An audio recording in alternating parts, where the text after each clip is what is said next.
Hi everyone, welcome to the Hands-On CISO podcast. My name is Adi, and today we'll be talking to Rick Doten. Rick's been in security since the 1990s and has since been an ethical hacker consultant, cybersecurity innovation chief scientist, CISO, advisory board member, and much more.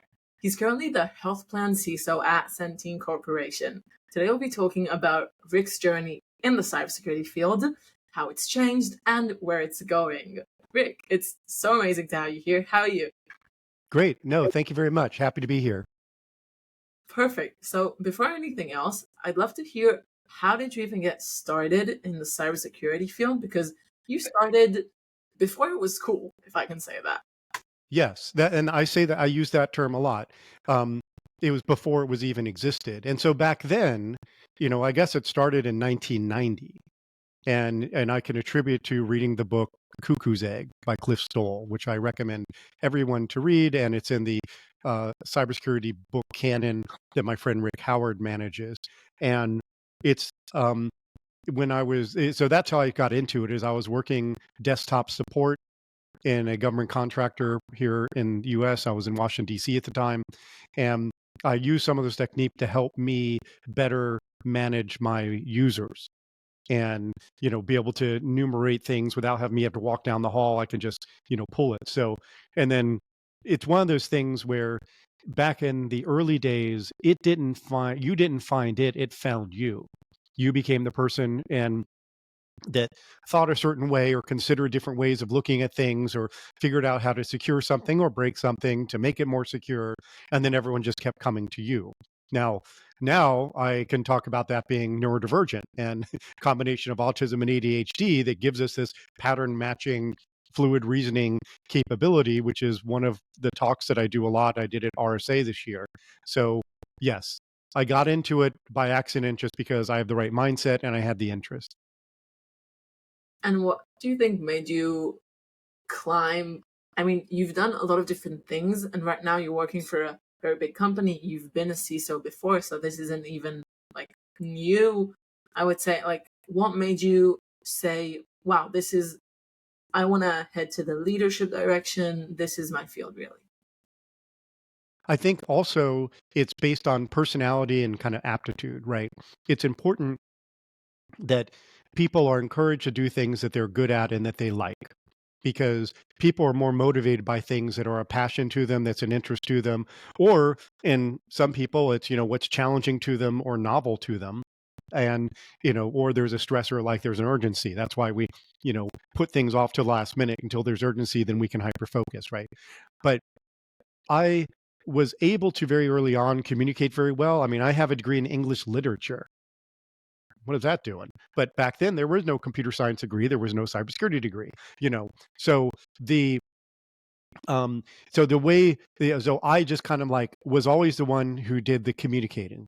I did all of the briefings, I did all of the presentations.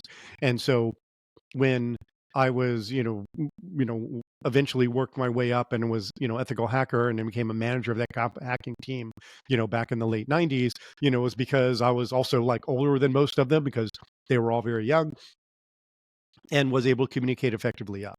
And so I think the number one thing is communication. And that is what helps in particularly being a CISO, is you are communicating with many different stakeholders who are of different ranges of technology understanding. And you need to be able to talk to them in the language that they understand and at the level that they understand. I can't talk to somebody too technical. I can't say, oh, let me go and talk this very technical thing, because if I go over their head, it's going to frustrate them. Or if I'm trying to talk to a team of architects or engineers and I'm under them and I'm like fluffy, it's like they will not respect me. So it's like understanding where they are and talking to them and meeting where they are so you can communicate. That is super interesting. Have you had like a situation where you felt like the technical level that you were talking to someone sort of didn't match and you learned from that, or was it something that always came pretty natural to you? I think because I am someone who's somewhat of a people pleaser, so I want to like meet people where they are. And that also helped me in managing very technical staff years ago. now in my neurodiversity talk, I can put words to that and why I do these certain things and why I give people accommodations to make them more focused and more successful instead of saying, do it my way. And in that, when I would talk to probably like the time I did it the most was in the late 2000s, and I was a trusted security advisor. I was at Verizon at the time, where I worked for a small cybersecurity boutique in the early 2000s. It got bought by MCI in 2005 and then got bought by Verizon in 2006. And because those companies did not have security program, I was kind of the trusted security advisor and went around to all of the different cities and would talk to the CISOs of their big customers who were looking at them saying, what do you know about security? You're a big telco. And they say, well, you have Rick. And so what Rick would do was go and talk to all these CISOs. And I had to very quickly decide, are they a very technical CISO? Are they a very governance CISO? Are they somebody who wants to listen? Or are they someone who wants to talk? And very quickly, after doing it hundreds of times, be able to discern how do they want to communicate. And that endears them to you. It also kind of helps being a presenter. Working an audience is the same way. I have to kind of like build a connection to them quickly to be able to let them like follow me wherever I'm going to go. And so it's certainly something that I'm always thinking about to best get the point across, to educate and perhaps entertain, to be able to do that. And I think a lot of people will either just do what they know and hope everyone gets it. And one story I can tell is in the early 2000s, we had a hardware engineer, and we were creating this wireless Wi-Fi intrusion detection product that we patented. And this engineer was really, really technical and only talked very, very technical. And so when he would come in and he would talk to leaders or other people, he would talk very fast and very technical, and no one knew what he was talking about. I became his translator. And so he would go off and talk all this thing, blah, blah, blah, blah. And then everyone's looking at them and they look over at me. I'm like, what Wayne is saying is this, this, this, this, this. I'm like, oh, okay. No, that's really great. And he's like, yeah, that. That's amazing. Well, do you think that is something that pushed you? Because I know that now you do a lot of talks and you also post, you could do podcasts and you have your content. Is that something that pushed you towards that? Or was it about teaching? Like, how did you even get started in that I guess side? the drive to educate. And I cut my teeth doing presenting when I was, like in the early 90s, and I was in, just out of college. And my mother ran substance abuse treatment facilities for decades. And I would do sessions for her residents on assertiveness training, stress management, nutrition for substance abuse recovery. And I'm some 22-year-old punk kid in a room of over 60 very apathetic people who did not want to hear what this kid had to say to them. And they were forced to kind of be there.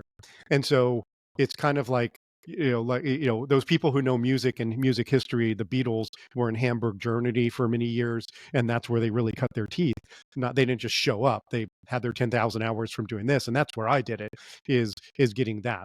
So the important thing is that, making sure that I wanted to help educate people on things that I knew.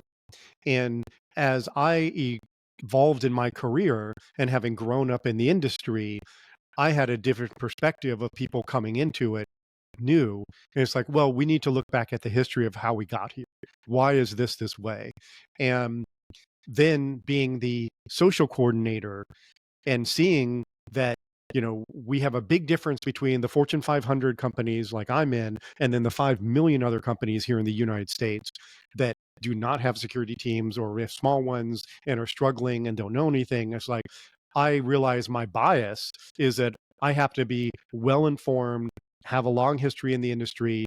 I talk to more vendors and startups than anybody. I work with venture capital firms all the time. I work for a very large, well-funded company. And so my perspective is unique. And so I need to share that to help my industry. And that's why I work with so many startups. I work with so many organizations to help socialize the people who, what would be common sense to me is new to them. And I struggle with that a lot. And I have to work really hard of like what is common sense to me and my peers who we talk about this all the time is something that other people may have never heard. And I feel my responsibility is to share that. That's super interesting. Do you think that people who come into security, I would say most people who are the older age of security have usually done something and sort of fell into security because it was something like what you said, because they had some sort of way of thinking that just worked with security, and then when it came along, someone put them in that space and they figured out they like it and continued. Versus the younger generation, some people straight out of college, straight to security, and then they grow in there. But I've been seeing a lot of people who are more of the generation, the older generation, saying actually starting in security is probably not the best because you lack some sort of depth of understanding how things interact in a way. What do you think? Do you think it's better for people to go straight in if they think security is their thing, or is starting from somewhere else a benefit? Yeah, that's a good statement. And I would agree with it mostly, but it always depends, right? And yes, when people come into security, you should be able to have an understanding of how networking works, how networks work, how data works, how encryption works, this kind of fundamental baseline. Where you get it, it doesn't really matter. But the important thing is that you have the personality for it. And that's my neurodiversity talk. And you can go to the RSA, the US RSA conference YouTube channel and search my name and find my presentation. It's public where I talk about this. And I said, 24 years ago, I'm hiring ethical hackers before, and no one was doing it at the time. So I was just looking for personality and aptitude. Didn't care if you went to school, didn't care what your grades were, what certification, none of that mattered. It's like, I will ask questions of you to see if you can think this way. And I interviewed, excuse me, a lot of people who were a lot smarter than I was, that had great pedigrees and great degrees from Ivy League schools, who couldn't do the work because they were single threaded. And so, just basically, when you're things like ethical hacking and incident response and some of those disciplines require people who are multi-threaded. Some people say system one thinking versus system two thinking, or think slow, think fast. And, these are people who are happy to do multiple things at once. They fail quickly. They will run forward with little information and they figure it out as they go along. And that's what you need when you're doing ethical hacking and incident response. You're like, I don't know what I'm going to lead to. I don't know where this is going to go, but I'm just going to figure it out. As opposed to people who are single threaded. And those folks it's more academic thinking. They're afraid to fail. They will meticulous with every step, and they won't take that first step until they figured out every step to completion. And then they start. And that's fine. They make great forensics people, make great developers, make great project managers, and that's okay. But, understanding where you kind of fall, and some people can ease back and forth between them, but fundamentally where they fall was a big difference because, and I found that out the hard way, having my forensics team, like someone from the forensics team try to do some ethical hacking or incident response, and they're spending too much time on something and trying to get it and make it perfect. Like, no, that's good enough. Just move on, keep going. We got time, that kind of thing. So I guess the main thing is like personality. And that's a challenge in that people coming up and they have this aspiration to go into security and specifically into a certain discipline like ethical hacking or incident response or security operations. And they go through all the classes and then do all the things. And then they show up and are like, no, you're single threaded. This is not like it's going to drive you crazy and going to drive the people around you crazy, or the opposite. Right. And so that is just understanding that because the people aspect, the personality aspect is much more important than the technical aspects. I can teach you technical stuff. That's easy, but I can't teach you a way of thinking. Interesting. Do you think how important is the normal way of education, college degree, stuff like that? How important is it for the cybersecurity field? Right. So I will stay my bias. And it was funny, on Friday, we were on I was moderating a panel with some friends of mine about my second topic of my 4 rants that I talk about all the time. One I already mentioned, which is neurodiversity. My second rant is the great firewall of HR, in that we struggle with practitioners getting jobs because they send out hundreds of resumes and get hundreds of rejections because the applicant tracking system is looking for certain things. And then some people will use AI to make their resume match the job description. They get past the firewall, and then they talk to one of my peers, and they're like, "You have no idea what you're talking about, because you just did whatever it was to get past," right? And so I had 2 practitioners and 2 senior leaders on the panel. And we talked about this, and this came up. And one of my friends like, "Yes, it's important to have a degree. Certifications are important, etc." Another one said, "I don't think it's important myself, but my company does." And so, he worked for a big bank, and he's like, "I need to have a degree for certain labor categories because of HR and blah, blah, blah." And I said, "I don't care about neither." And in my organization, we took away all the degree requirements for all the positions, even senior positions. It doesn't matter. We don't care about any of those things. They're nice to have. And I said, "Now I will grant," and, looking at my friend, Matt, who was like, "I like degrees." I said, "I grant that there is something to having a structured 4 years of your life that you completed something and you had to follow directions and you had to get through that. I think there's something to that." And so I'm not saying degrees are worthless, but the curriculum for what we train in 99.999% of the schools is not relevant to security, or they're teaching you old things, or they're teaching you things that no longer apply. And because if you're not keeping it updated on a regular basis, then you're going to fall behind. So my bias is I don't care. And I would rather have you go into an organization, or start, playing around and doing things yourself and figuring out as you go along, particularly in security operations. But there's also a rainbow of roles in cybersecurity. So it's not just one. And if you are an application security expert, I do want more formal education. I do want more formal training. If you're an architect, I do want more formal things. If you're ethical hacker, incident responder, all these kind of, there's different things, someone who's a, you know, detection engineering, threat intelligence, there are different ones that it doesn't matter. And then there are some, if you are governance, risk, and compliance, then, there are things that are more formal that I would appreciate. But it's never, every answer will be, it depends. Yeah, interesting. It sounds like you were one of the people who, again, did it before it was cool. Like nowadays, a lot of companies are realizing that sometimes a degree is not actually the best predictor. But it sounds like when you were doing it, it wasn't as popular, like in the beginning when you were hiring people. Yeah. When I was, if I look at the team that I was in, the ethical hacking team from the late 90s and 2000, who were the team were, there was a percentage that had no degrees. And then everybody else had degrees in unrelated fields. I was English. We had someone who had philosophy, someone had entomology, someone had accounting, someone had um, art history. I mean, it's just like, it was a variety of things, because it's, and in my generation and following, it's like, that was a requirement. It's like, oh, if you have the ability, then you go to school, because that's what you do.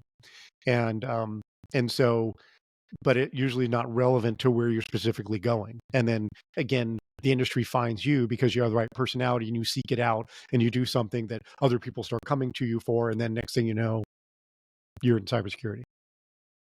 So you've done a lot of different types of roles within cybersecurity.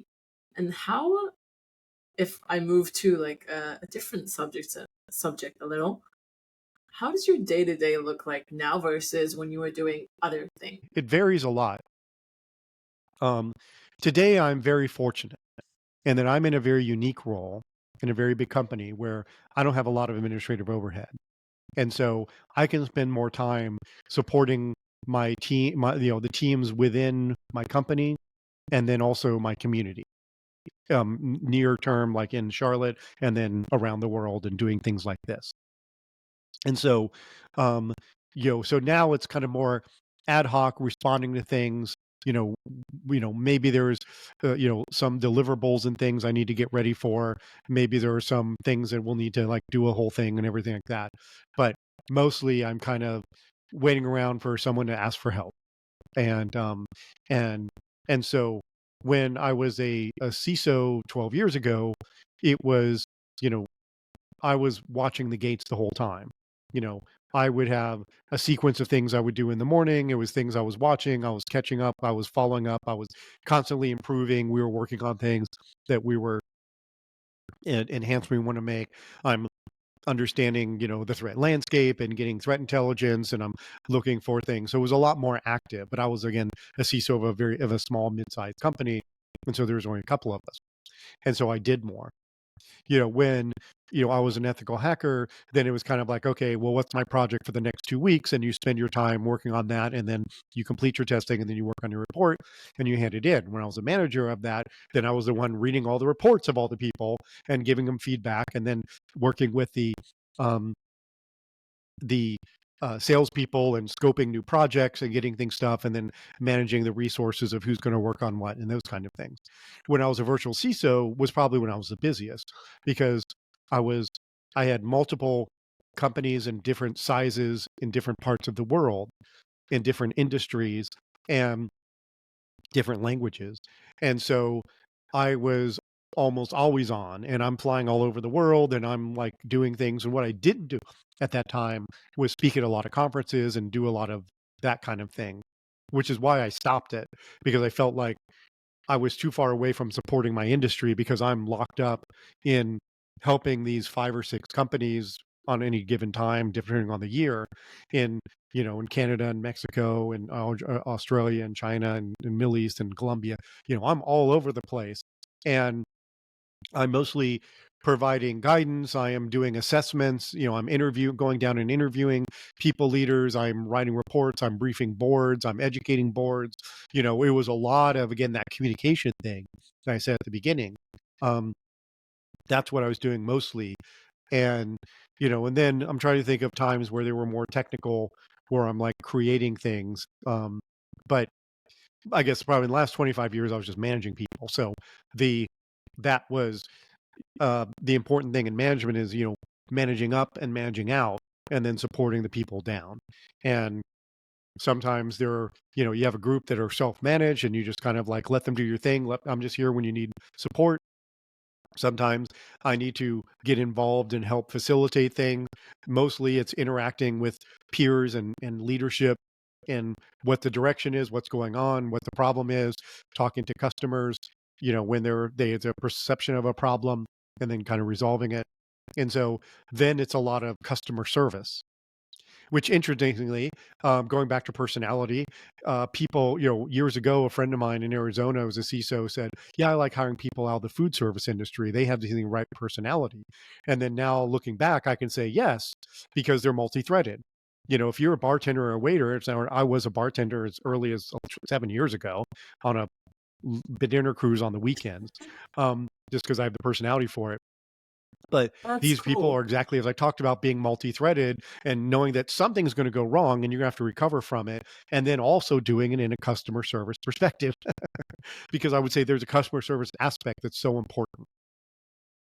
How did you learn what the skills that you needed for each new role as you were progressing? Because there's a lot of, I mean, you talk a lot about personality and the way that you think, but at the end of the day, if you keep doing new things and needing to know new things, like how do you keep up?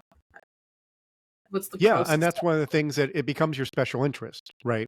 So, and one of the traits of neurodiverse people is learning things very quickly. I talked about, there was this story there was one of the Marvel movies, and I don't follow them, but um, whatever, who was Iron Man, the Hulk said the Iron Man is like, when did you become an expert in blah, blah, blah? And he said, last night. And I'm like, yeah, because something new comes in, and then you get hyper focused and you figure everything you can out about it, and you become an expert at it. And that's the thing, in autism speak versus ADHD speak. Autism has special interests. And so these are the things you collect. These are the things you have a hobby, and these are things that you know everything about. It could be video games or comic books or trains or some kind of history or lore, and you know everything about it. And there's a joke about, you know, if you want to know something, do you ask an autistic who this is their special interest or a PhD? And the real answer is like they're the same person if they have the money, you know. But usually you'd want to go for the autistic because they will know everything deep about it.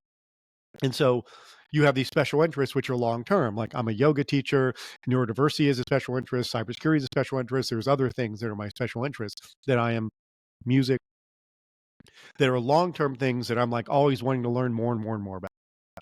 On the ADHD side, it's called hyperfocus. And that's where I can learn a lot and do a lot because I can put all my focus. Because what I said earlier is like, what gives me incentive to do something is not the standard, you know, reward, consequence, or importance of it. In ADHD, the thing that motivates you is if it's something that you're, you know, it's an interest to you or passionate about, that it's novel, that it's a challenge, you know, because, you know, I will like go approach things just because it's a challenge, because it's hard. Like, oh, let me see if I can figure this out, doing puzzles. Or there's an urgency, as I said before, and it's like a deadline coming up or I got to do it, then you can hyper focus. And so the hyperfocus is temporal. However, the hyperfocus is very, very deep. And so you may forget to eat or sleep or do these things and neglect everything because you're hyper focused on it. And that's when I get into neurodiversity and talk about executive functions. One of them is transitioning tasks and emotional regulation, all these other things. But, you know, that hyper focus is the short answer to your question. It's like, how do you learn so much? It's like the ability to hyper focus on something that I've been interested in or is a challenge. And other people with the same personality type who most of our or all of our industry is this way, that's how they do it. Wow. First of all, very, very good answer. Surprised by how, like, it seems like it's something that you've thought so much before about. And I wonder, like, do you see, because you somewhere in the middle, you said something about like the more emotional side of how it is. How do you handle that in terms of stress, in terms of like there's a lot of things happening at the same time. You're learning a lot, you're managing people, there's like you have the people above you, the people around you, like how does that work? Yeah, it depends on, you know, so when I talk about executive function, um, and it all comes in how we think and how we behave, right? And it's individual to people. Everyone does it differently. You probably heard the statement that your brain isn't fully developed till you're 25. That's the prefrontal cortex. That's where your executive function. That's the doing part of your brain. That part of your brain is where knowledge is. There are, depending on which psychologist you talk to, there are anywhere from like, you know, 5 to 11 executive functions, depending on what you categorize them. You know, like I separate impulse control and emotional regulation as two different executive functions. But there's things about time management, planning and organization, task initiation, um, you know, being able to finish tasks. There's you know, all these different things that are different executive functions. And the analogy I use is like playing Dungeons and Dragons and you're creating your new character. You have a warrior and you're rolling for strength, you're rolling for agility and rolling for charisma, and you get these numbers and you want certain things. But the advantage in D&D is you know what this person's going to be, this character is going to be, and what you want. In life, you don't know what you roll. And you're not going to know until your mid 20s. And, you know, kids are still developing. And I don't know if I have poor emotional regulation because all kids have poor emotional regulation. And so we need to kind of manage that. But then you may get in and also compounded with, you know, how you were raised, your environment, childhood trauma, et cetera, et cetera. These can kind of factor it in that when it shows up when you're in your mid 20s of how you're kind of locked in, you may have poor emotional regulation. You may have poor impulse control. You may, you know, want to gamble on everything. You may do dangerous things. You may drive fast. You may do things like that because you have poor impulse control. And that's not a personality type. It's just the way your brain is wired. Or you may poor emotional regulation. You will always either get mad, glad, sad, or scared in a hyper way, get mad at something all the time. Everything makes you mad or everything makes you sad and you break down and cry. And that's fine. These are not things you can change. They're things you can compensate for, but they're not things. This is just how your brain is wired. But what you can do is learn how to compensate with the executive functions that you are good at, like planning an organization. So you maybe have poor emotional regulation, but you will then plan everything to say, I'm going to control every aspect. I'm going to make sure I'm going to get up early. I'm going to get there on time. I'm going to do this stuff. I'm going to be well prepared. I'm going to have all the things necessary. I'm going to have all these contingencies. So I don't get to a point where I then have an emotional breakdown. I'm going to, compensate for it with these other things that I'm good at. Time management is really about like literally how the clock is and how accurate the clock is in your head. And we've shown in clinical trials that people with ADHD, some of them, the climb could be way off. And what you think is 5 minutes is really 20 minutes. And so that's when someone is chronically late, it's not because they're being rude. It's not because they don't care. It's not because they're arrogant, not because they're disrespectful. It's because the clock in their head doesn't work. And they said, oh, I need to go in 10 minutes. Let me just do this thing real quick. And then 30 minutes later, like, oh crap, I'm late. And then that happens continuously. So then people compensate by, I'm going to set timers. I'm going to have sticky notes. I'm going to do, so you can learn to compensate these things, but they're not going away. And so that kind of giving people grace to be what they are and where they are is important. And that made me a better leader and being able to do that. And then helping get more out of people so that they can be, focused and successful themselves instead of always being angry at them for things that they don't have control over how their mind works, but how can we accommodate it in a way to compensate for it? And so when it gets to, so that is the preamble to your question, which I never didn't forget, I come back to it, is that, how do we manage as like people do it differently? And, I like doing multiple things, but then I'm also very good at transitioning tasks. I rolled very high in that executive function. I could go from doing this podcast to go writing a report to be able doing another thing on another topic to go mow the lawn. And other people need transition times like, okay, I need like 15 minutes to prepare for this and kind of get in the mindset. And then it's like, okay, don't make me do this really yet. And then that's where if you have then poor emotional regulation, you'll have a meltdown because you have poor transition, you get put in this situation, blah, blah, blah. So it varies for everybody. So some people may have to budget in transition time so they can reset themselves to think of something else. Other people will have ways to kind of center themselves. And there's there's an analogy that was used in sorry for the long answer, but this kind of also fits well too. The lupus community. In 2003, there was a woman, and I apologize, forget her name, wrote an article in lupus about pain management, right? She goes, I feel like I have a drawer full of spoons when I wake up in the morning. And these spoons represent my energy. And so I wake up and I get ready and I use a couple spoons of energy. And then I draw the work and there's traffic and I use a couple more spoons of energy. And then I get at home at work and I'm doing my emails and I have a frustrating conversation with a customer and I use more spoons. And by 1 o'clock, I'm out of spoons in the drawer and I'm done. I'm out of energy. I don't have any motivation. I have no dopamine left, So how do I wash more spoons? And so that's the thing is like, you got to figure out how do you wash your own spoons? Some people's like, I need to just go in the bathroom and take some deep breaths. Some people's like, I need to go pet my dog. I need to go for a walk. I need to eat a cupcake. I need to do whatever it is to wash some spoons to get that motivation to keep going. And it's different for everybody. And so I thrive on the chaos. I thrive on like multiple things. I thrive, and some people thrive on that and other people don't like it. And some people are single threaded. It was like, I do this and then I do this and I do this. And there's a lot of people who are probably listening to this resonating. It's like, you're talking about me. You have 4 tabs up. You're writing an email on this one. You're doing research on this thing. You're doing the thing on that thing. And you have music playing in the background. That's fine. It's like whatever works for you. Wow. First of all, I love hearing CISOs who sort of identify as that kind of persona of like, I like it. I like the chaos. I like like everything moving because I feel like for myself, that is stressful. Like I see everything that's going on at the same time, and I do need the buffers, and then seeing like it's just different kinds of people, and then that leads me to like everything you said now was so like I would almost say like that was very much psychology, and I'm wondering how did you get to the point where you're coming from that place, because for all I know, like, that's not what you were ever doing. So how, like, Yep. yeah. So remember what my mother did? So my mother was a psychologist. And so as I was growing up, she was going through her degree. So I kind of like have a Mm, honorary degree, multiple degrees in psychology from being in, elementary school and middle school and high school as she's going through all her degrees. So it was always something that I thought about. I was always the person. It's also something that becomes a special interest, right? Human behavior.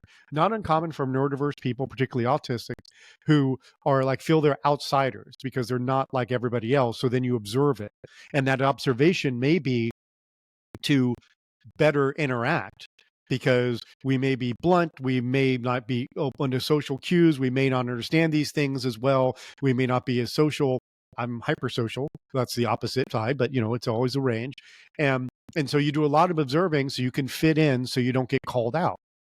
And that's not uncommon. Because of that background that I mentioned, I'm always looking at like, okay, how do I motivate people to do the best? And I say this even today of like, it's not a technical problem. Even in business, it is an influence problem. Who has the responsibility? Who has the influence? Who has the motivation? What are their motivations? How are they incentivized? All these different aspects, because we can figure out how to technically solve any problem. It's just like, what do I need to get to that? And who do I need to convince to do that? And so early on, I kind of devised that. And I used to say, you either control your environment or you're controlled by your environment. And so some people look at it and about, it's like, hey, some people look at it and say, hey, this happened. Oh, well, I guess I can't do that. And I'm like, people with my personality is like, oh, well, this is just the start of a negotiation. You want to do this, which is not what I think is right. I don't just say, oh, well, I guess we can't do that. I say, all right, let me either figure out, what we need to do to convince you that this is a better thing, or maybe I'm wrong. And let me look into it and say, okay, maybe that is right. Because the important thing is to know that you don't know until you do it. And one of the things I talk about in another analogy I use in this industry is that it's like scuba diving. You could read a book, you could talk to your friends who scuba dive, you could watch videos on it. But until your butt's in the water and you see how it feels and the pressure and the this and that, you have no idea how you're going to react until you do it. that's super interesting. Do you think, being the kind of person that you are, that you want to educate and you want to teach, and it seems like you probably care a lot about the people who work for you and with you. Being in the security side, you often kind of have to be the bad cop, like the person who says, we can't do this, or, tells someone that they've made some sort of mistake that has affected the security. How do you see that, deal with it? Is it something that you've had to like learn how to? Yeah. I mean, so first of all, one of the big misconceptions, and I was on a panel earlier this year where, again, going back to the scuba diving analogy, if you haven't done it, you have nothing to say about it, is that somebody had said, well, the CISO is the office of no. And, you make decisions that, may frustrate people. And I said, I don't know who you're talking to, but that's not the case. Because, A, technical people don't make business decisions. And B, if you tell me that their CISO is making these decisions, then there is no governance in place, and that's bad. Because, I am more like the general counsel who I'm trying to reduce the likelihood of getting hacked or some adverse thing happening. And so I provide guidance and I provide, okay, here's the likelihood based on these factors. Here's our protections and here's our protection capabilities. And here's what I think we should do to mitigate this risk. And then the business people says, you know what? I accept that risk. Or let's transfer it to something else. Or nope, we got to mitigate that. And the business has the right to say that, not the technical person. Um, you know, my 3 rules of being a CISO are: rule number 1 is understand how your business makes money and don't do anything to disrupt that. Rule number 2 is don't make your users your biggest hackers. And rule number 3 is find your community. which is what I've talked about a lot. But, so, how do I kind of deal with it is like I make the case to whoever is in the business or responsible for whether or not this happens. And they say, nope, based on all the information, I think it's more important to the business we accept that risk and we keep going, understanding that it's there. I'm like, fine, sign off here that you've accepted the risk, and I will say that I chose, my suggestion was to remediate, but if you say accept, that's perfectly fine. You're allowed to do that, and then I move on. And the same thing with like people doing things wrong. 99.999% of people have the best interest at heart. And so if someone makes a mistake, I'm not going to punish people for making mistakes because I want them to have the luxury of making mistakes and survive.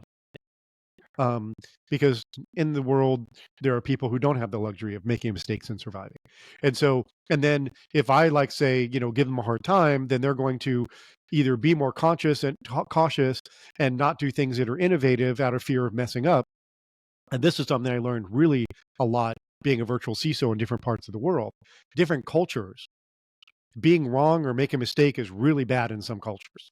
In South America, in Europe, and not in Europe, in the Far East, certain cultures, like, you're not wrong, you don't tell the boss bad news, you don't do something unless you're absolutely right.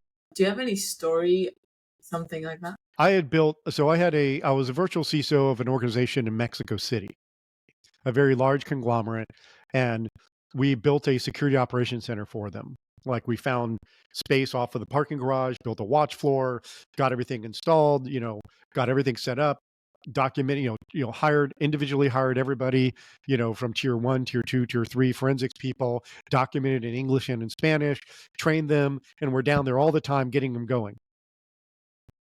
But what really helped me understand that culture eats strategy for breakfast is that whenever we'd leave, they would fall back to their culture of they're waiting for the boss to tell them what to do.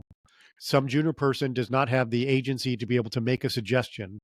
No one wants to do something that they think may be wrong. And I would go back for 2 weeks. I'd come back and everything's back to where it was. And we have to like pull them all up because in security, we're a meritocracy. And that, the tier 1 analyst could have an idea and come to me and say, hey, I have an idea. I'm like, great, do it. And then have the ability to come to me and say, I did the thing and it didn't work, but here's what I learned and I want to try something else. And I'm like, great, keep going. And then come back and do that. In many cultures, it was like, no, I didn't want to do it because if it was wrong, then my manager would be mad at me and I'd be written up for doing something that messed up. I was like, no, this is not how this world works. And I coach them all the time, the leadership. I'm like, you should be able to give them the agency to make decisions. And it's like, no, well, they're hierarchical and they're only this level and they're not supposed to. And we have these certain requirements because that's the culture. And I'm like, it's going to kill you. You're not going to be successful if you're waiting because these people who are on the consoles doing the thing have better insight than you do. And they should say, this is what I think we should do, and not academically what should be done because it looks good and make sure that our metrics all line up, because that's important because that's what you're measured on. I'm like, no, you need the reality. So they stopped telling the bosses bad news. They started doing things quietly. If they mess up and then they get caught, then they get in bigger trouble. And there's no support from above. And they fail. What do you end up doing? Like, what is it happened. I mean, we then stopped like working, because I got it all set up and I'm like, okay, you guys are good. I even started a governance process for them and did a IT security steering committee, which I chaired for the first 6 months until they got able to do it themselves. And I'd fly down to Mexico City every 2 weeks to chair this committee. And there was an English for my benefit because you think I'd speak Spanish after all that. But anyway, and so the fun part was there was always a period of time in every meeting where we're all talking, it's all cordial, and then it gets a little heated and they switch to Spanish and start yelling at each other. And I sit back, I'm like, go ahead. And they're like, I'm sorry. I'm like, no. It's my fault. I should know your language. And then they calm down. I'm like, okay, great. What did we decide? It's like, we're going to do this. Like, great. Put it in the minutes. Moving on to the next agenda item. But the thing is, then we just kind of like, okay, we're cool. And then they're like, we move on. And I'm like, all right, good luck. And I move on to the next thing. Interesting. So at the end of the day, you have to like accept that some things. I gave them all the tools. I can't make them do anything. And I need to accept that, I don't look at it as a failure of myself, which I, would have maybe when I was younger. It was like, okay, I gave them everything. I explained it all to them. Culture is what is in the way. And I can't go up against, generations of culture and how they, how they interact with each other. Interesting. What made you decide to be in a role that required you to travel so much and work with so many companies at the same time? Novelty, challenge, all the things I mentioned before that are interesting. And the quest to learn, because I learned so much. I mean, I worked for gold mining companies. I worked for movie studios, TV studios, data center companies, telco companies, ride sharing company. I learned, tech, chemical companies. I learned so much because when you go in, you kind of have to learn the business. Um, distributors of beer and Coca-Cola, and I loved is I got to learn all these businesses and how these businesses work, because then I had to do risk assessments to define what they need to do to improve their program and reduce their risk profile, or doing other things for them. We did, of course, incident response and things like that, and cleaning up stuff, and so that novelty and that challenge is what always drove me. When I talked about in the mid 2000s, I got acquired by 3 different companies that, the leadership would come to me and say, hey, are your people, are they going to leave? Now they work for this big company. I'm like, no, as long as they get to work on interesting projects, they have the leeway to do it the way they want. And, then they'll be fine. They're happy if they are continuing to learn. Now, if you try to, and this is what some big companies do, is add people to it. It's like, oh, well, Betsy was on the security team or Joe was on the security team there. It's like, we're going to add you to your group. Of I need to vet them first. Because if you start diluting it with different people who just happen to do it and not at the level that we're doing it, and then the people become, because I always tell my folks, if you wake up and you're in the smartest one in the room, it's time to go. It's like, it should be that when you say to the team, who's the smartest one in the room, they all go like this. And I've seen a lot of times in peers and other companies where, they hire somebody and then they kind of integrate it. And then all of a sudden, the people are like, crap, they brought all these people in and, I'm the smartest one in the room. And everyone's looking to me and I need to go because I want to continually learn and have new challenges and all these things. Not everyone is up to wanting to do, hey, I want to be now. And if you come across someone, if I interview someone who wants to be the smartest one in the room, definitely no. Because I always say, I don't want someone who has all the answers. I want someone to keep asking questions. That's really interesting. When you hire, because you say you look for people with questions, and practically, is there people who are new to the field? Let me word that differently. I hear a lot about how it's hard for companies to find good security people, but also that it's hard to hire people who are new because you don't always have the time or the people to train them and get them up to date. So it's sometimes just easier to take someone who kind of knows what they're doing, and versus what I'm feeling from what you're saying is actually finding the person with the right persona and then building them up to the role and understanding that at some point the role is probably going to be too small for them and they're probably going to move on. There's no hope that they're going to stay forever. It depends. Of course, the favorite security answer. Right. And unfortunately, that's the answer, because so you're right. Going back to, the Fortune 500 and 5 million of the companies. If you have an organization with 3 security people, you can't hire someone who knows nothing and then train them. You need someone to hit the ground running. If you have a large team that you can mentor people coming in, then great. If you hire someone who is smart enough to learn things very quickly, you're just like, hey, you got 2 weeks to learn everything about how to, manage this platform. And then they go figure it out and they come back and they are then able to teach a class on it. Then I don't care what they knew beforehand. So it depends on many factors for the team and the organization. But that goes into my second rant, which is great firewall of HR, right? We are looking in the wrong places for people. We're asking for the wrong things for people.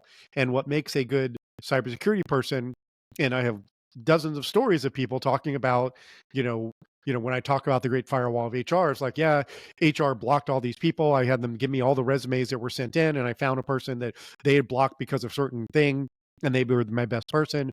Or, because HR generally looks for people with good resumes, that are very tight and very well written, and then people who interview well. And sometimes the technical people I'm looking for are never going to have good resumes and never going to interview well.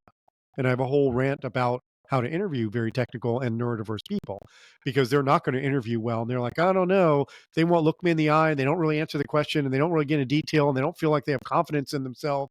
And I'm like, but they're the smartest one in the room, but they never think they are because they know they could learn more. And so you're giving, your bias against the people who have this confidence bias.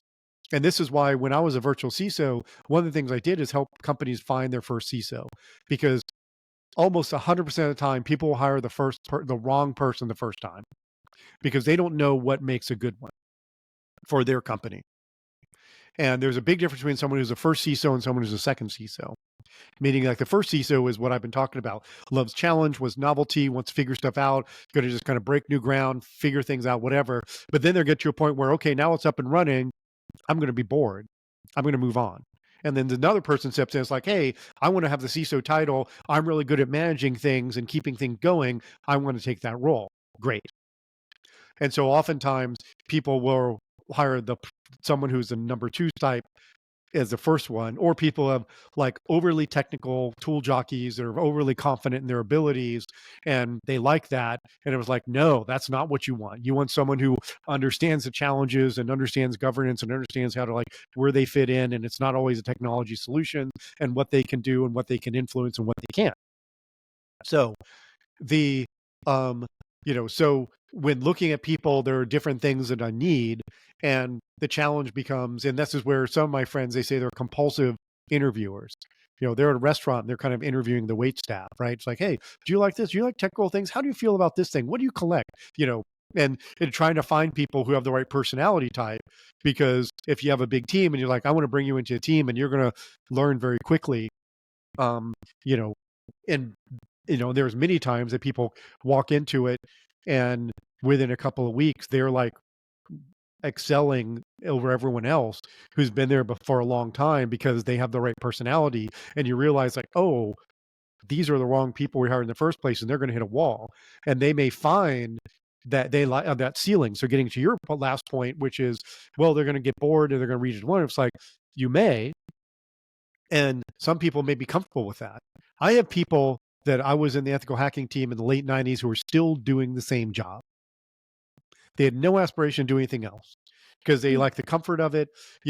They like the repetitiveness. They have comfort. They like the stability of it, and they like the work-life balance. Being a CISO is like, you're not going to get called in the middle of the night, when you're an ethical hacker, because you're the one causing the problems, right? And so they don't want the responsibility of managing people and hand harassing stuff and talking to executives, all that stuff. And that's fine. And they will stay at that level. But an illustration of my career is that every role that I have come into in the last 20 years, I started as one thing and created a role that did not exist to supplement what I'm doing that is unique to me because of my personality and how I fit in with the community. Wow, you found like where your strengths were and then figured out. Right.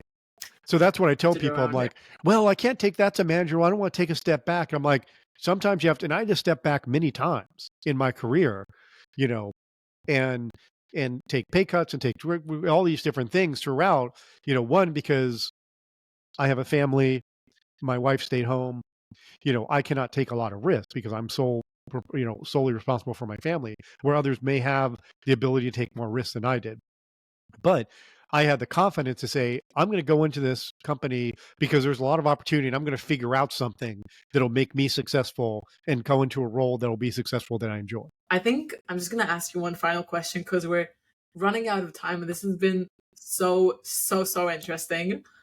I'd love to hear how you see the field going. Like, what are gonna be the challenges coming? How are they like evolving from now? Is AI a thing that concerns you? Like, how do you see things going? Yep. That's a whole other hour discussion. But to be very brief about it, people are talking a lot about the CISO role is expanding. I don't see that as expanding because my bias is I come from big companies already. Um, I see a lot of my peers who are both CISO and CIO. I call them labradoodles. Um, and because mid-sized companies can't afford to have both, and we know technology because we know how to protect it. So why not? Um, and then some are taking more things in that sense. I think that there's, liability has been a thing that comes up. Um, that has always been there. And as long as you are doing the things that's best for the company and don't do anything that is illegal, you're going to be fine. Confirmed through your general counsel and outside counsel, et cetera. It's when people get into trouble is when they start doing things on their own. Again, technical people don't make business decisions. When you start making decisions that affect business that you shouldn't have made, then you can get yourself in trouble. I think that AI is a very important thing, which, I have done a couple of keynotes on the topic. We wrote a paper with my friend Wolfgang, who is a PhD AI data scientist, on, interestingly, neurodiversity and AI prompt engineering. And then we're working on another paper now on more like what intelligence really is and what does intelligence look like in AI and what does art, how do we know when it really meets it and those kinds of things, that psychology aspect of it. But it's certainly something that can be a valuable tool to help people. It is like any other tool, be it a hammer or a rope or a car. It is human support. It'll make us faster, make us come to decisions quicker, makes us do things easier, make it safer, whatever. So I think it's great. Yes, the adversaries can do the same thing. But I think that the importance of the role is going to improve. I think more companies are going to make CISOs. I think that, because the career path of a CISO is be one at a bigger company, right? It's not that you ultimately want to be a CIO or CTO or whatever it is. I want to be at a bigger company. And again, gain more responsibility, gain more challenge, gain more insight, that kind of thing. So, a lot of the things that we're hearing are because people are talking about these mid-level people where we in the upper end, bigger companies have already been doing this for a decade. We already understand all the things that I just kind of mentioned. So I'm happy to see, because like 15 years ago, very few companies had them. Now, most of the large companies do, not all. And then sometimes it's a combined role, as I said. So I think it's very fluid and it depends on the organization and the people themselves. When I was telling people when I was a virtual CISO, when hiring the first CISO, they said, where does it report? And like, there is no one right answer for everybody. There is one right answer for every company, and that may change over time. And so sometimes like, okay, this person is going to report to the CFO because structurally this is where it's better, which would be ridiculous in other companies. This person reports to the CIO because the CIO is very mature, very understanding, and et cetera, and can mentor this person in because it's a new role. This person is going to report directly to the CEO because it's a small company and they have the thing and the IT group is doing this thing and blah, blah. They all have a CTO and et cetera, and they need this thing. So it is different. And those who are very mature, who are veteran CISOs will tell you it doesn't matter where the person reports to. It is, do I have the budget? Do I have the leeway? Do I have the agency? Do I have, the backing and support to do the things I need to do? If I can, what do I care? I don't need to be, at a certain point. Do I have access to be able to brief the board directly? Do I have all these things? If I have all those things, then it doesn't matter where I report. In fact, rather be lower down because then there's air cover for me, right? For some other things. It's not an ego thing. So I think that, we'll expand the role, we'll expand how many organizations have the role, and organizations will have different things that it's responsible for, but fundamentally it's the same. It's like reduce the likelihood of getting hacked or an IT impact to happen to it, because your job is not about protecting IT, it's about protecting the business. Perfect ending. Thank you so much. That was so interesting. Also, what you said now about where it's going, because I've heard so many different opinions, and it sounds like you're looking at it from such a logical point of view of like, I don't need to report to the CEO if I don't have to. Like, it's not really about going up as much as it is being, I don't know if productive is the word, but kind of like for things to make sense. Yeah, it's about being effective. Because wherever I can be effective, that's all that matters. Amazing. So where can people see any of your other content, things you upload? Yep. So obviously on LinkedIn, I'm not a big LinkedIn person. I kind of post things when I'm speaking to help them, but I don't post things for myself. I post things that I do for other people. But I have papers, I have links to things. I have my own cybersecurity YouTube channel. I'm on the editorial panel for the CIS Critical Security Controls.